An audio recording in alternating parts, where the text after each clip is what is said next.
he was an attaché. He was an aide to Delenn. He was somebody there to, I think, deliver exposition, to say this is what's happening on Minbar, or this is what's happening with this to her, and she makes a decision on how to deal with it, and he carries out her wishes. That's really all he was.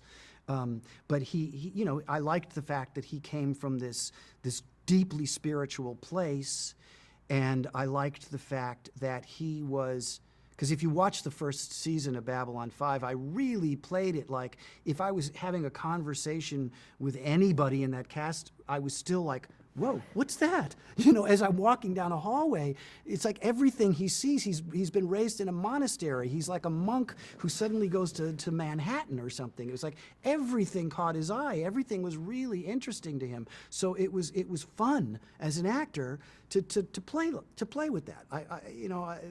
And I had nothing to do with creating that. That was my choice in terms of how to play what I picked up from the script. But you know. But the absolute love for Delenn, that was all me. That all came from me. And if you do go back and watch that show, you'll see it so early. You'll see it by the end of the first season. You'll just see the way he aches when somebody else is with her. Mira Furlan is a wonderful actress. Bruce Boxleitner is a really good actor, and a lot of those scenes are between the three of us. And I'm proud of that work. It's mature work for me, and I was happy to, you know, when I was doing Will Robinson and things like that, it was just on the natch. It was just on the natural. Lennier took a lot of thought. I'm not a method actor. I'm not a guy who has to write a biography and go through all of those changes. But here was a guy that was kind of a blank canvas, and I really thought him out. I really thought about this guy. So I was like a parent. And I cared about him, and I wanted to honor him and see him through. And you know, he went through some changes I just think were wrong. But, you know, it's not my place.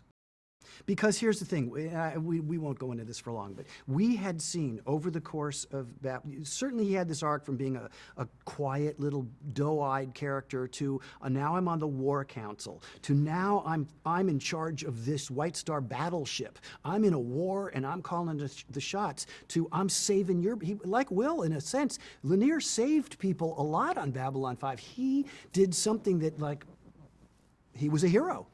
And, of course, on my 40th birthday, my son, who was 5, came to visit me, and that was the day that suddenly, out of nowhere, Lennier is spin kicking and doing martial arts with a cape. It was like, yes, I finally got my cape, thank you. And it was a black cape, like Zorro's, thank you. Oh, I loved that. And this is entertaining, I get, but I can't tell you how true. How truly getting that cape meant to me. It's silly, but it meant a lot to me. But we had seen Lennier sacrifice his well-being and almost die to save the life of Peter Jurisic's character, Londo, who was the epitome of a Nazi war criminal at the time. So we've seen that this noble character would sacrifice his own life for any life form. Jump ahead to the 5th season. Lennier sees Sheridan in this life or death situation. But if you pull back and widen and look at that shot, there's also a fellow ranger in that chamber. There's a ranger. He's a ranger. He's like, he's a ranger. He's the Bone Ranger, right? He would have saved that guy, even if he would have saved Sheridan too. And he would have saved Sheridan so that he could have gone to Delenn and say, don't you get it? I saved him again. I'm the guy, it's me. It's not him, it's me. I love you, right? I saved him again. I pulled his butt out of the bacon. It's me.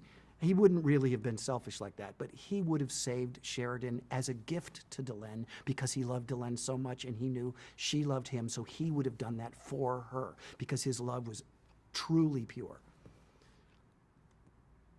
And, you know, he chose to let this fellow ranger and Sheridan die. And then he changes his mind and goes back like a wimp to undo it, and it's too late because Sheridan's already gotten himself out of the mess. And then he turns to the dark side and goes off and banishes himself like a whiny wimp. I wasn't happy with the end.